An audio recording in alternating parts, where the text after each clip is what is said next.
47. We are picking up on the top of Mem Zayin Mamish, the first line.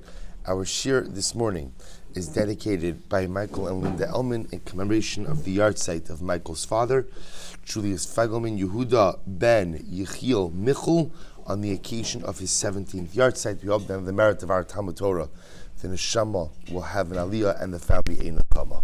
Shkayach, and thank you for the sponsorship. But let's say with that, let's begin. Top of Mem Zayin.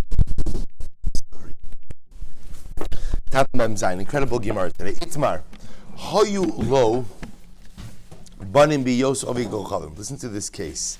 If someone had a child when they were an akum, right? So someone had a child when they were not Jewish, vinis gayer, and then the person converted. So we'll say, so an interesting child. The person is not Jewish, has a child, and then he converts. So what's the halacha? Rabbi Yochanan Omer ein lo b'chor l'nachala. So Rabbi Yochanan says such a person has no ability to have a biblical firstborn, a b'chor for nachala. We'll discuss why that isn't just a moment. Rabbi Shimon ben Lakish, Rabbi Shimon ben Lakish says yesh lo b'chor l'nachala. No, such a person can have a b'chor l'nachala. What's the machlok? Yes. Rabbi Yochanan Omer ein lo b'chor l'nachala. Rabbi Yochanan says such a person can't have a b'chor for nachala. Why? Daha have le reishis ono. But remember again, the din by Bechor is reishis ono, the first of the seed of the father. The problem is that if a father had a firstborn son when he was not Jewish, that child is reishis ono. That child is the first of his seed. Therefore, even if he has a boy after he converts, at the end of the day, that boy does not satisfy the criteria, and therefore halacha lamaisa, no Bechor l'nachala. Reish Lakish says, yesh lo b'chor l'nachala. Reish Lakish says, no, he can't have a b'chor for nachala purposes. Why? Gershin is gayer kekatan shenola dami. Because when you convert, it is what? It is as if you have been reborn. And therefore, when he has a child after converting, that child actually does satisfy the criteria of reishis ono. So we'll say, so remember again, what's interesting about this machlokas is that, bless you, is that both Rabbi Yochanan and Reish Lakish agree on the biblical criteria. To be a b'chor for nachala, you have to be reishis ono, the first of the seed of the father. Rabbi Yochanan looks at this in a very tachlis manner, which is, he says, at the end of the day, this father had a son. He fathered a child. Therefore, any subsequent child can't be called reishis ono, even though he now converted. Reish Lakish says, when you convert, your life starts over. Your life starts over. The clock is reset. And therefore, halacha l'maisa, that child that he has after he converts becomes the first of his seed, and therefore is a b'chor l'nachala. To which the Gemara says, va'azdu l'tzamayu. And the truth is, they both go according to their reasoning. In other words, I will say what the Gemara suggests over here is that the machlokes in Reish Lakish and Rabbi Yochanan is the same ultimately as the machlokes as we found elsewhere. The itmar, because we learned hayulo banim biyoso oved kochavim. We'll say another interesting case. If let's say a person had children while they were not Jewish, vinis gayer, and then they converted. So we'll say, so now the shaila is, what's their halacha legabe piria verivya peruavu? Rabbi Yochanan Amar Kim perivya. Rabbi Yochanan says you're makayim peruavu. In other words, that he doesn't have to have children again once he converted. Reish Lakish, Rabbi Shimon Lakish, Omer lo kiyem. He was not mekayim peru or revu. So what's the machlokes? It's actually fascinating. Rabbi Yochanan Omer kiyem lo sobara la shavas yitzara. So listen to this. So how could Rabbi Yochanan say that a person was mekayim peru or revu ultimately again when he was not Jewish? At the end of the day, there is no mitzvah period verivya upon Gentiles. So how would you fulfill the mitzvah? So that's actually very interesting. There's a different halacha when it comes to non-Jews. When it comes to humanity, the mitzvah of Sheves. There is a mitzvah to populate the world. And that mitzvah devolves upon all humanity. Lo so'u bara'a l'sheves yitzara. So we'll say this pasuk comes from Yeshaya, but again this highlights a general command upon all of humanity to populate the world. So look at Rashi, lo so'u bara'a l'sheves baruch hu ha'olam el l'sheves yitzara. So ultimately, again, therefore Rabbi Yochanan says, since he had children, he was a Gentile, he fulfilled this mitzvah of populating the world, and because of that, when he converts to Judaism, he does not have to fulfill an additional mitzvah of Pirya Verivya. Reb Shimon Lakish, Rish Lakish says no. Lo Kiyim Perverivya, he was not Mekayim Peru Revu. Why? Gershin is Gayer Kekatan Shenolad Dami. That when a person ultimately again converts, it is as if he has been reborn. And therefore, because it's as if he's been reborn, what does this mean? It's on a variety of levels. It means that which he did during his Gentile days is disconnected from him. On a familial level, this gets into the whole discussion about the relationship between convert and his or her relatives prior to conversion. So Reish Lakish is going to say, when you convert, you are reborn. Therefore, those relationships, essentially, from a halachic perspective, are effectively severed.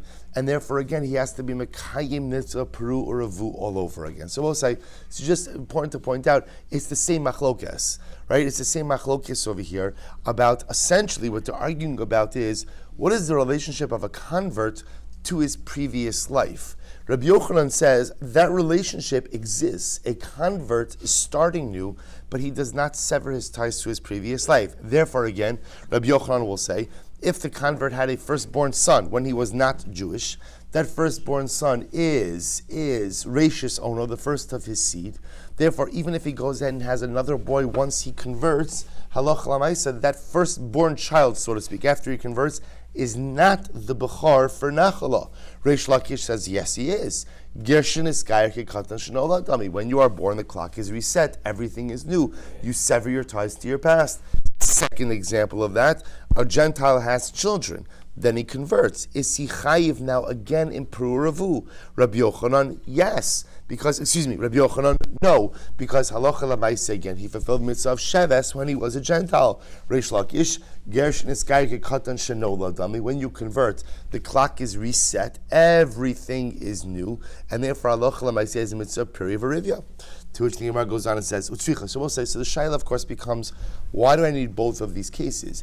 They are effectively saying the same thing, meaning the machlokes is the same in both of these cases. I'll tell you why.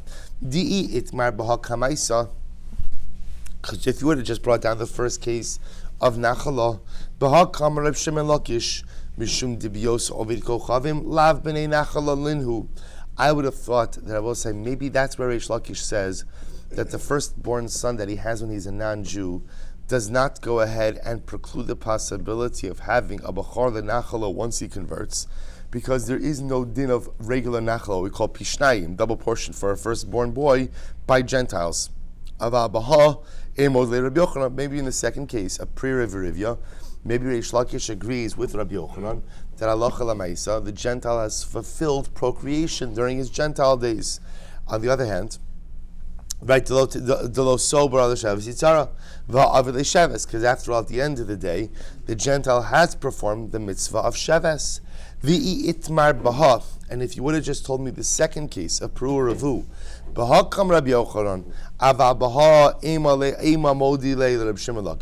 maybe it's only a case of Peri Verivya, where Rabbi Yochanan holds that halacha l'maisa, that the Gentile performed the mitzvah of Sheves by having children, and that counts for him even when he converts. But maybe in the earlier case of Bechor Nachala, maybe Rabbi Yochanan would agree with Reish Lakish that what? That Gershin is Gayer Kekatan Shenolad Dami. And therefore, halacha l'maisa, he has to have children again to fulfill the mitzvah Peri Verivya. Therefore, tzvicha. There I will say both cases ultimately again are necessary. So we'll say, so these happen to be two incredibly fascinating cases that again get to really the core of conversion. Right? How much everyone agrees that, of course, conversion is a new start. That goes without saying. But the shaila is, what's the impact of your pre-conversion activities on your post-conversion identity? Do you have your fulfillments of Peri Verivya? Can you have a Bechor Nachas? So I'll just say this quickly.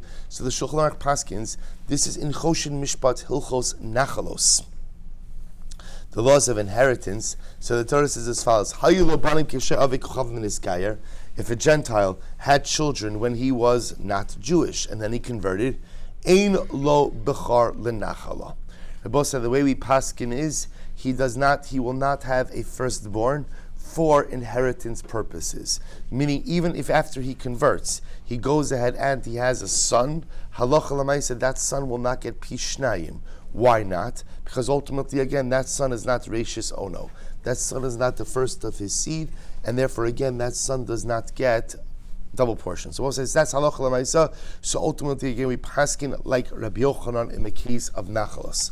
What about the case of Piri Verivya? So again, this is in Even HaEzer Siman Aleph. If he had children and he was a Gentile, Vinis Gayer, Huveheim. So both say this is actually interesting. So the Shulchan Aruch deals with two cases. Case number one is when the entire family unit converts. Right? So let's say again, he has children when he was a Gentile, and then the entire mishpacha converts.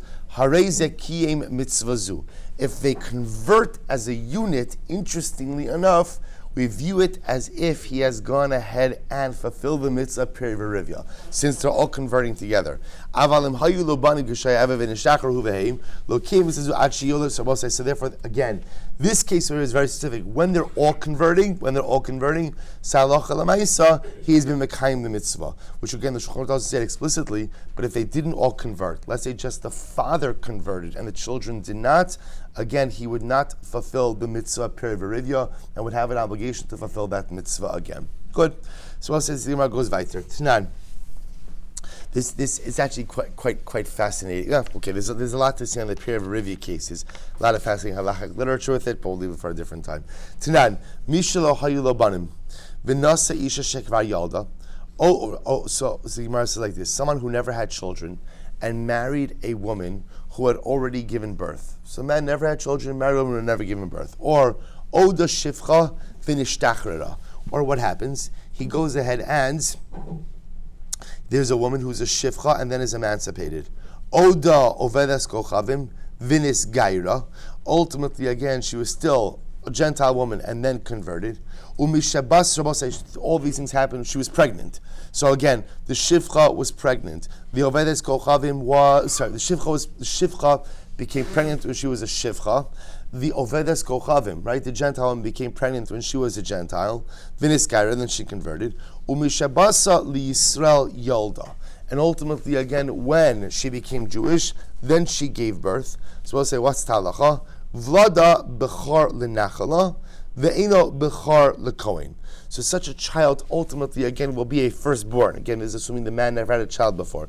So such a child ultimately, again, will be a bechar for nachala, will be a bechar for inheritance purposes, ve'eno bechar lekohen.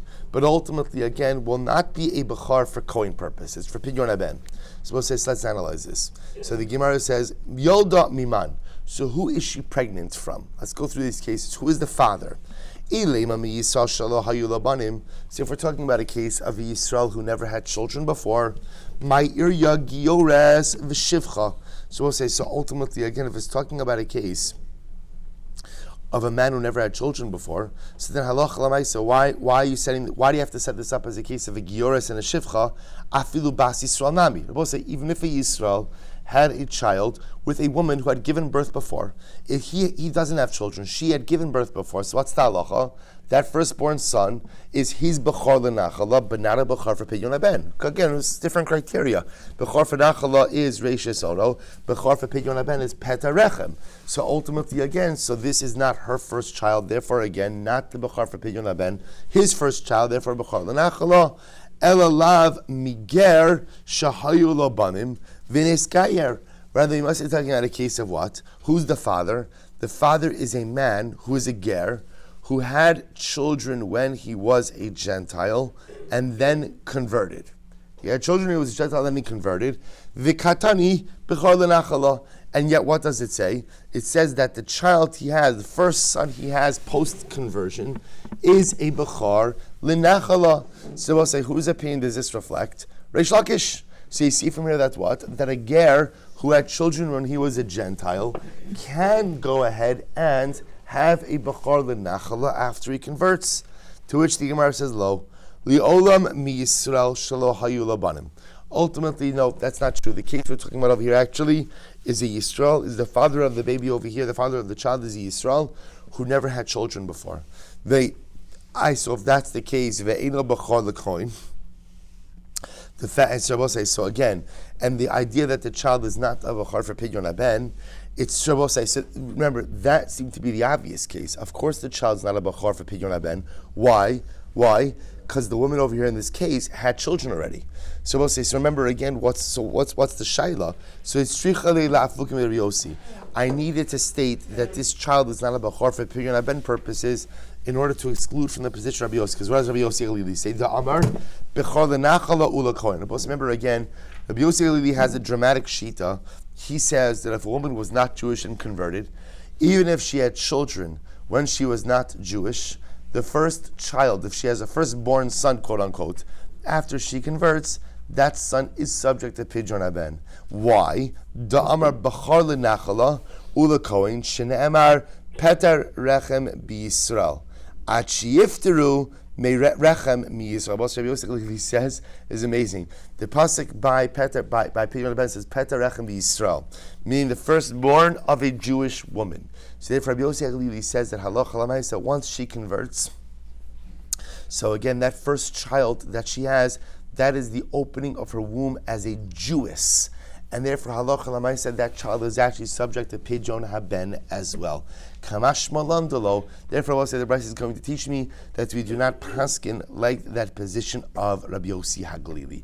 And therefore, again, halacha l'maisa, if you have a Yisrael who has a child with a Giores, even though the Yisrael never had a child before, the Giores did have a child when she was not Jewish. So and then they have a son together after she converts. What's talacha? That son is a firstborn for Nachala. He is the father's firstborn, Reishis Ono. He is not a Bechar ultimately for Pidyon Haben. That's obvious. He's not the Petarechem of his mother. The Gemara says because it's coming to exclude the position of Rabbi Yossi Galili. Rabbi Yossi Galili would actually hold that in a case like that, that child would be the Bechar for Pidyon Haben purposes. Why? Petarechem b'Yisrael. Kamash Malan, we don't pass it. Which Rabbi say is amazing because you begin to see over here that what's at the core of a lot of this discussion is the fundamental cathartic nature of conversion. We all know Gershin Iskayer Kikatan Shenola Dami. When you convert, it is a brand new, right? It's as if you've been reborn. So the shaila really is, what is the nature and the scope of that rebirth? Is it mamish a rebirth in totality to the point that to a certain degree even your physiology, right, is reset? Mamish again, it's going to be a pet at rachem. Always say no. What it means is new identity, but certain physical, metziistic things are still intact. That's the fundamental discussion here. So Tashba, so we'll say if a person had children when he was in Akum, Viniskayer, and then he converted. Yesh lo b'char lenachala. He has the ability to have a b'char for nachala purposes. So remember again, this sounds like Reish Lakish against Rabbi Yochanan. Amra avinu v'yitim ravacha ha vad Rabbi Yossi Galili. This certainly reflects you, Rabbi Yossi Galili. Do Amar peta rechem b'Yisrael at shiftru rechem b'Yisrael. So we'll say, so again, interestingly enough, the Gemara says this reflects the view of Rabbi Yossi Galili, because Rabbi Yossi Galili says that even if a Gentile woman who converted had children when she was a Gentile, and then she converts, that firstborn son that she has after she's Jewish is peta rechem b'Yisrael. There, and the Gemara says v'yalif ihu mina dida. Rabbi Yossi Galili, you can learn out the halachos of the man from the halachos of the woman. Both say, so Rabbi Yossi Galili's worldview is actually quite amazing. Just like if a woman converts, if she then has a son, that son is called Peta Rechem, the opening of her womb. So too, if a man converts and has a son, that son will be called Reishis Ono, the first of his seed. Pretty amazing. Amar Bar Ava, Levia Shiyalda Bina, Levia Shiyalda L'Shiyalda. We'll say if a Bas Levi, right, a Levia, Bas Levi, gives birth to a son. What's talach? Or gives birth, but now pater me'Islam. Ultimately, again, her son is pater from Pidyon Haben. We'll say the halacha is a Bas Levi is pater from Pidyon Haben. To which the Gemara says, okay, the Abra Miman, who is the father? Let's analyze this. Who is the father?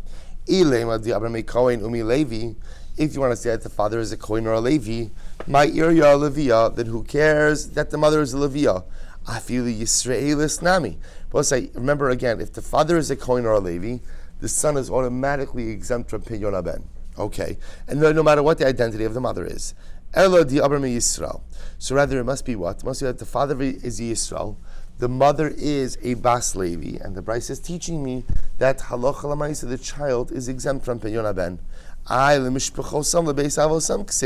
But 1 second. If it's a Yisrael, then what? If it's a Yisrael, then ultimately, again, why doesn't the identity of the child go after the father? The father is a Yisrael, the son is a Yisrael, so therefore why isn't the son subject ultimately to Pidyon haben? To which the Gemara says, Amra Papa, wow, what's the case here? Actually, the father is an akum. She becomes pregnant from a non-Jew. She has a son, and the Brisa teaches me that what? The son is exempt from Pidyon haben. To which the Gemara says, V'lo tema ali b'demanda amar ein mizamin es havlad. So we'll say, and it goes without saying, but we'll say that's actually very interesting. We're going to get into this. What is the impact ultimately again of having a non-Jewish father? Right? If a child has a Jewish mother and a non-Jewish father, what is the impact on that child? If you look at Rashi, Rashi says over here, Rashi says, "V'lo teima li b'dvandar ein mizamin es havlad." Meseches Yivam estikil mandamar obi k'chom abal es Yisrael havlad kosher de baser imei shadina lei umishum hachi pater mechamesh sloim. So I'll say, interestingly enough, the shaila is: does having a non-Jewish father negatively impact the yichus of the child? So according to the opinion who says, right, according to the opinion, but according to the opinion who says that the having a non-Jewish father does not impact the yichus of the child, so if the mother is a Bas Levi, I understand why the child is exempt from Pidyon haben. First wide line, Mem Zayin Amud Aleph. So ultimately, again, even according to the opinion who says that having a non-Jewish father somehow does impact your yichus, what would we call this child? Levi Pasal Mikri. We'd still call this child what? A Levi Pasal. In other words, there is some still residual identity from the mother that is imprinted on this child. And therefore, even though this child is negatively impacted by having a Gentile father, nevertheless, halacha ma'aseh is called a Levi Pasal. Well, guess what? Being a Levi Pasal is still good enough to what? Good enough to what? To get you out of Pidyon haben. Samar Bered Rav Yosef Aram Mishmei de Rava Li'olam Di Aram Yisrael. No, the case of the Brisa where it says that the son of the Bas Levi is pater from Pidyon haben is talking about where the father is a Yisrael. So I v'shayni hasam. So we'll say 1 second, but as we said before, if the father is a Yisrael, then what? Then what? Then the identity of the child should what? Be determined by the father. If the identity of the child is determined by the father, the child is a Yisrael. If the child is a Yisrael, then it should be subject to Pidyon haben. V'shayni hasam da amakra Peter Rechem. We'll say by Pidyon haben, what does it say? Peter Rechem. Peter Rechem Talu Rachmana. Ultimately, we'll say, interestingly enough, this is the one, under normal circumstances, in halacha, the identity of the child is determined by the father, right? In other words, we'll call it tribal identity. It was a 50-50, right? Tribal identity, right? Tribal affiliation is determined ultimately, again, by the father. There's apparently one exception to that rule, which is when it comes to Pidyon haben. Since by Pidyon haben the Torah says Peter Rechem, so therefore the child, so what does that tell you? That tells you that halacha l'maisa, the child's obligation in Pidyon is really determined by the mother. And therefore this is one of these interesting cases where if the mother is a Bas Kohen or the mother is a Bas Levi, even though the father is a Yisrael, halacha l'maisa, the child is not subject to Pidyon haben. So the Gemara says, therefore, right, Shani Chazam Damar Kra Peter Rechem, the Peter Rechem Talachmar. Both is actually really quite fascinating. So even though again, it's the father, the rachis owner. So we'll say, you see this dialectic over here. On one hand, again, so remember, certain elements of Bechor are defined by the father, rachis owner. That's Bechor L'Nachala. But when it comes to Pidyon haben, it's defined as Peter Rechem. So therefore, again, if the mother is a Bas Levi or a Bas Kohen, therefore the child is exempt ultimately from Pidyon haben. Tanan. Misha hayu lo banim v'nasa isha shlo yalda. We'll say next case. We learned in the Mishnah. Someone had sons. Misha hayu lo banim v'nasa isha shlo yalda, and he married a woman who had never had children before. Okay, or niskaira mi'uberes nishtachra mi'uberes. Or what happens? A woman became pregnant when she was not Jewish. She converted, right, and then gave birth when she was Jewish. Or nishtachra mi'uberes. Or she was a shivcha, became pregnant, and then gave birth when she was emancipated. V'yolda, or v'yolda hi v'kohenes. Or Rabbi say, what happens? Or a Jewish woman gives birth, and a Kohenes gives birth, and what happens? Their babies get mixed up. He will Levia, or a regular Yisraelis gives birth with a Levia, the babies get mixed up. He ve'isha shekvar yalda, or two women give birth, one who was her first birth, one who was her second birth, and the babies get mixed up. So we'll say in all of these cases, what do you have? So we'll say in the first cases, you have a woman who became pregnant in a state of what we'll call ptur, and then gave birth in a state of Jewishness. It was a petarechem in a state of Jewishness, but conception occurred before she was Jewish. The second case is there's a mix-up, right? So we're not sure the baby is a suffix. The Chevi Shloshas Achari Baila Gimel Chadashim. This is just the Mishnah. Similarly, again, a woman whose husband either died or got divorced, and she didn't wait the requisite 3 months before getting remarried, and then she gives birth. She becomes pregnant, gives birth. V'yolda ve'en yaduem ben Tesla Rishonim ben Zayin Lachar. We're not sure, is this baby a 9-month-old baby from the first husband or a 7-month baby from the second husband? So we'll say, so what's talach in all of these cases? Bechar lekoin ve'en bechar lenachla. Both in all of these cases, we will treat these babies like a bechor for pidyon haben, but not a bechor for inheritance purposes. And essentially what that means is like this. When we say bechor for kohen, what that means is we're going to do a pidyon haben out of suffix. We're just out of suffix, we're going to do a pidyon haben. But again, you can't be a bechor l'nachala. Why can't you be a bechor l'nachala? Because amoti michavera lavaraya, right? Ultimately, again, to be a bechor, you'd have to prove somehow that you are the bechor for the father or from the estate that you want to extract from. To which the Gemara says, Michlal de kahuna ulavia peturin. I both say, interestingly enough, what it sounds like over here is that if the mother ultimately again was a kohenes or levia, ultimately again it would be pater. To it, the child would be pater. So once again, who is the father in these circumstances? So I'll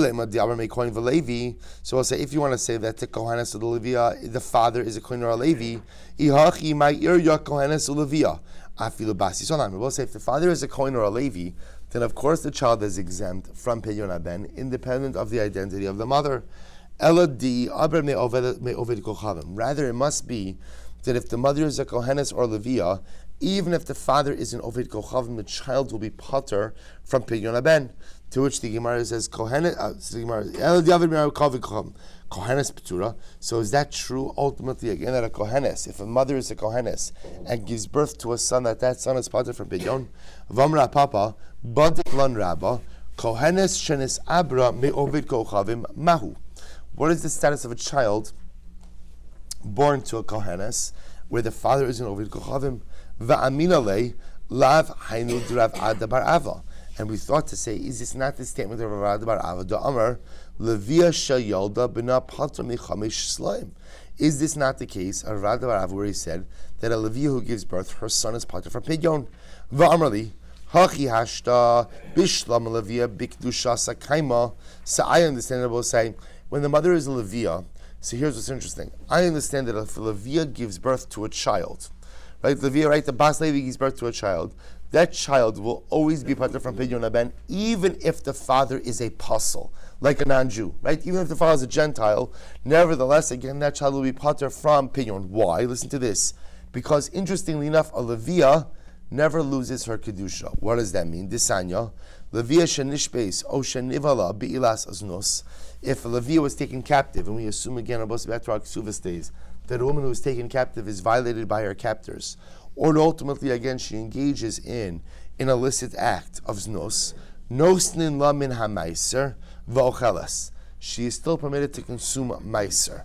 Right? So you see from here that what I will say, that even a Levia who acts in an immoral fashion, halacha l'maisa, is permitted to eat meiser. She retains her Levia status. Ela kohenes, but also when it comes to a kohenes, kevan di bala havya zara. So ultimately, again, once a kohenes engages in an immoral relationship, so she has the status of a zona, and halacha l'maisa is precluded from partaking of any type of sacrificial or sacred items. So therefore, what? Hani chalamar breid Rav Yosef mishmei derava da amar di amar me Yisrael mukila bidi amar me Yisrael. So we'll say, so therefore again, the case would have to be, therefore the case of the Kohenes who has a child who is exempt from Pidyon Haben would be a case where she becomes pregnant from a Yisrael, and even though the father is a Yisrael, right, who is subject to Pidyon Haben, by Pidyon Haben the identity, or I should say the obligation, is determined by the mother, Peta Rechem, and therefore since the mother is a Kohenes, the child is exempt. El Rapapa de my Mokila. But according to Rapapa, how would he set up the case? Li'olam di aber mikoin, v'hi bas Yisrael. Bas Yisrael, what's the case that Bryce is referring to? The case that Bryce is where the lady, the woman is a bas Yisrael. She's becoming pregnant from a Kohen.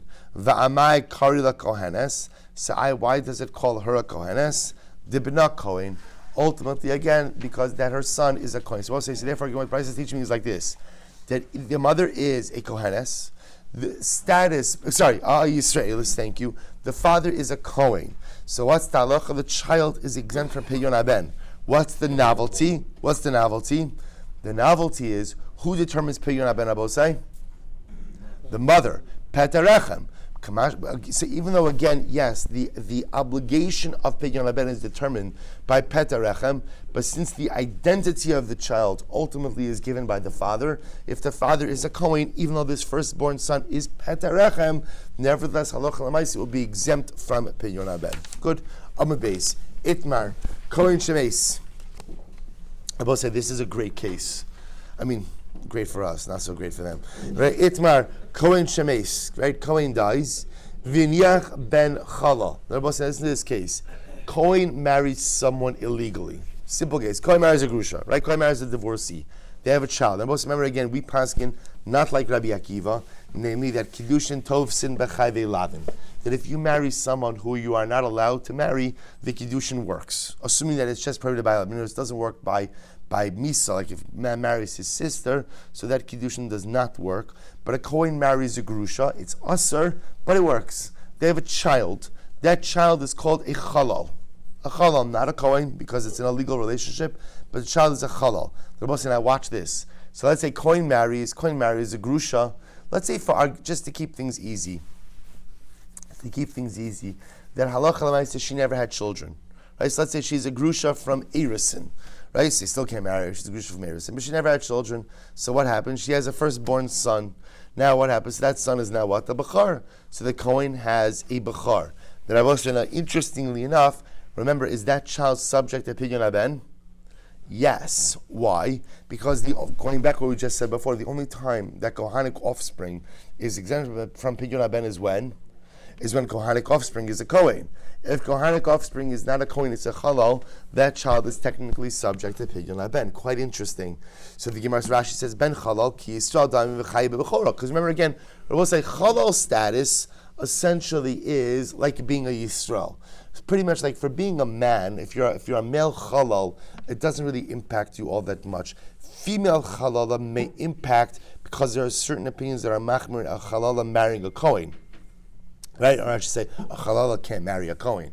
So we'll say, so that status does have impact. But as far as the male Chalal is concerned, the male Chalal is a Yisrael. So we'll say, so this is actually very interesting. So a Kohen can have a son who is effectively a Yisrael anytime he marries someone illegally.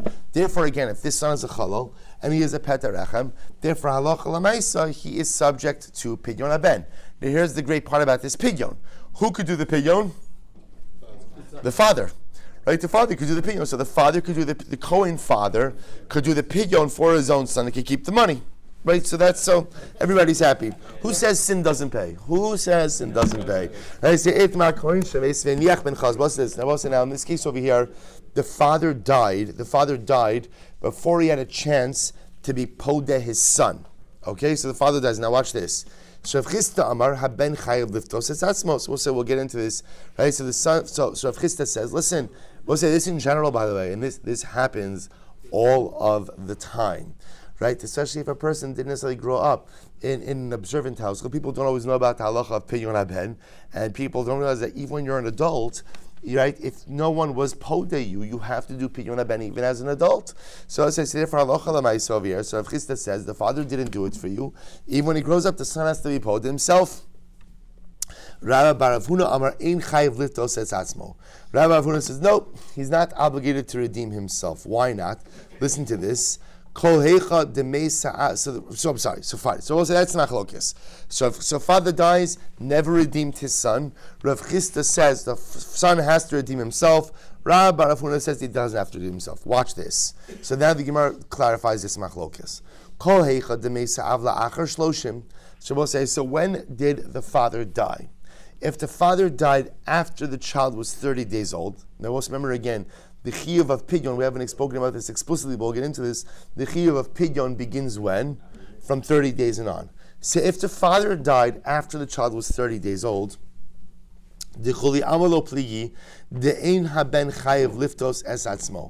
everyone agrees that if the Father Cohen, died after son Chalal was 30 days old, the son has no obligation to redeem himself. Why? Listen to this.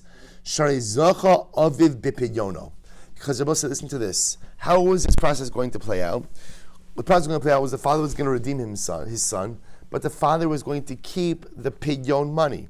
So essentially, again, after 30 days, the father has already, so to speak, acquired the pidyon. It's his. Therefore, if the father dies after 30 days, it's as if the father, Cohen, has already acquired the pidyon money. That pidyon money is part of the estate. The son now inherits that money and has no obligation to go ahead and redeem himself. However, Rabbi say, where does the machlokes come up? If you look at Rashi, by the way, Rashi says, "Shari zacha aviv b'pidyono, di'inami yohev le'av have mafrish le v'shakale lenafshei." Because Rabbi say, even had the father been poda his son, what would he have done?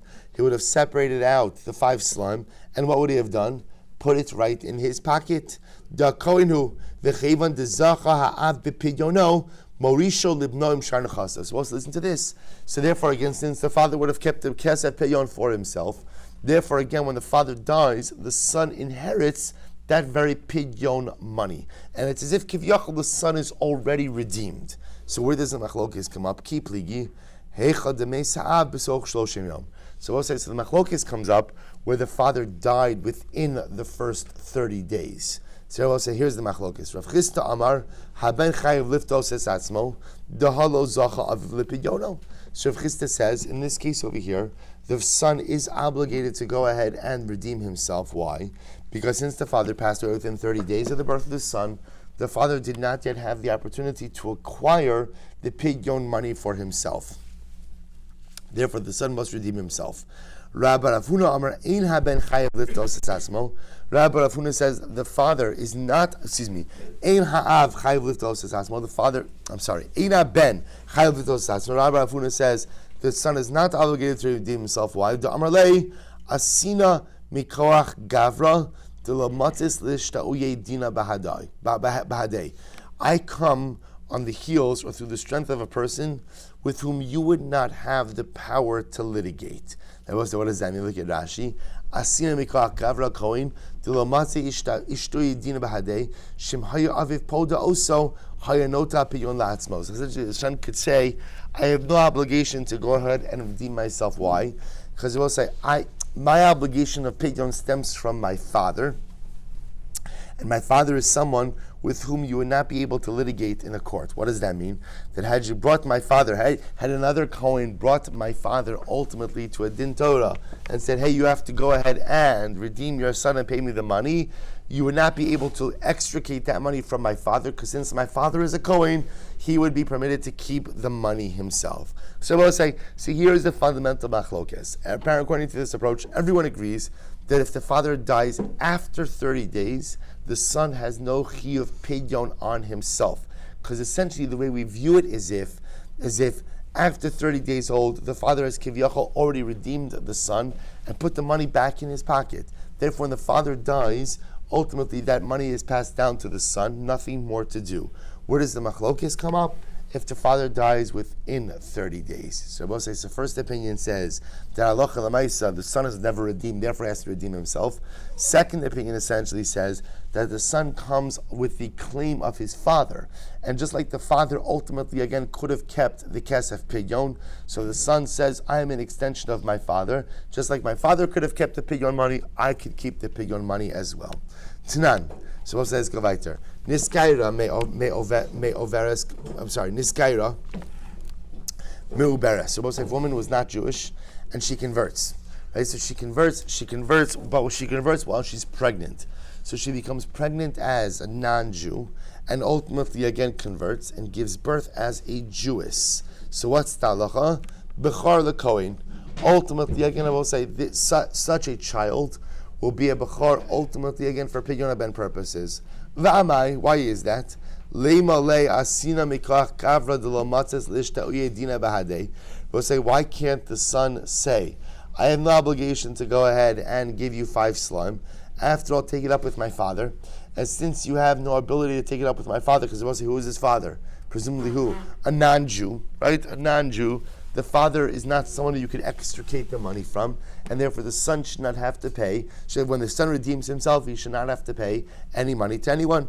To which the Gemara says, "Shani avikol chavim the less lechayis." Avikol chavim will say is different because again, halacha does not recognize paternity between non-Jews. So because halacha does not recognize that paternity between a father and a son, ultimately again the son cannot make this kid. Now the truth is, that's only true over here, the Gabi Pidyon Ben. That's not true in other areas where we absolutely do recognize the paternity between Gentile father and Gentile son. Fine. So I'm Rabbi Shimon. I'm Rabbi Shimon Ya'asina. I'm Rabbi Shimon Lakish. Kohen Shemes Besoch Shloshim.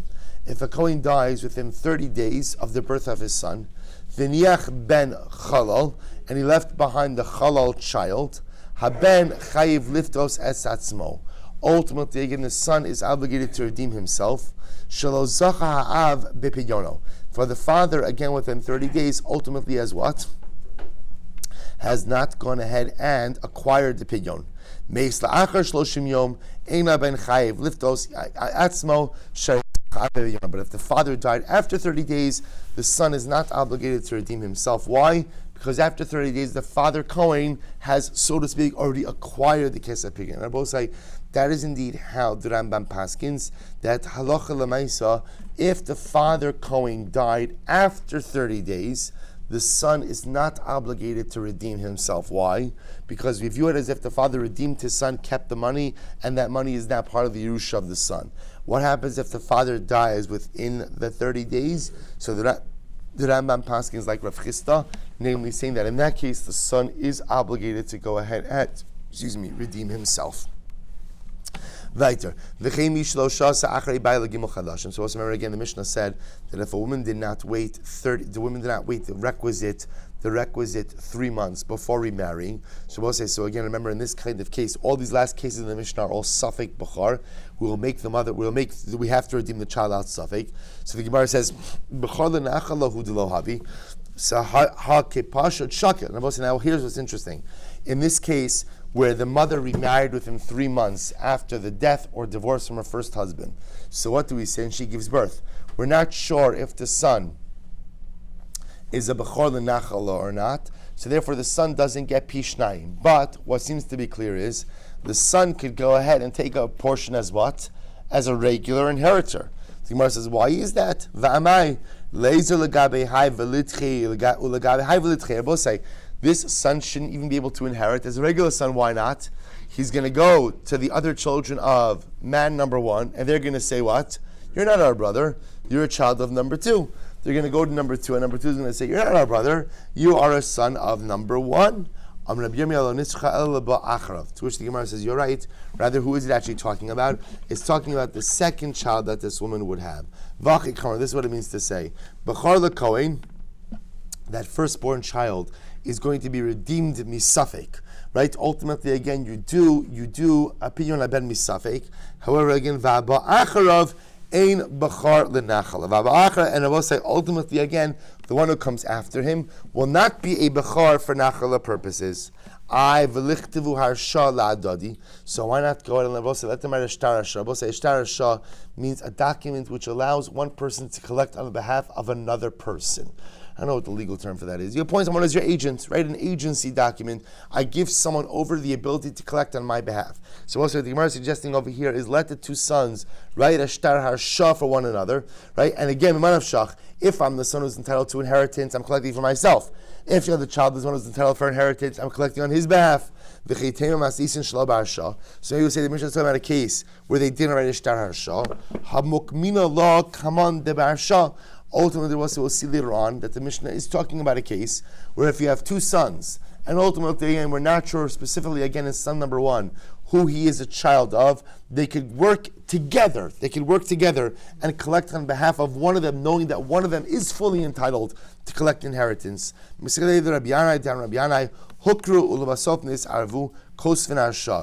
said, when can you write the harsha?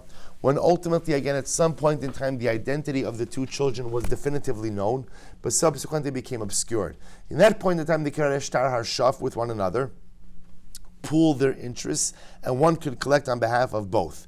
However, again, lo hukru ubasof nisarvu, ein kos nashar. But in a case, ultimately, again, where the individual identity of the children was never exactly known, they cannot write the harsha together. So we'll say, so therefore, halacha l'mais, what the Gemara is suggesting over here is like this: when could two people pool their interests, two children? We'll get into this case more in tomorrow's daf. But when could they pool their interests? When the identities were known definitively at some point in time, but then became obscured. Then they could write a shtar harsha, pool their interests, and say, listen, I'm collecting either on behalf of myself or my brother. But if at the end of the day, the individual identities were never clearly known, they cannot pool their interests and have one collect on behalf of the other. So we'll stop over here for today, but we'll pick up at the Mishnah tomorrow.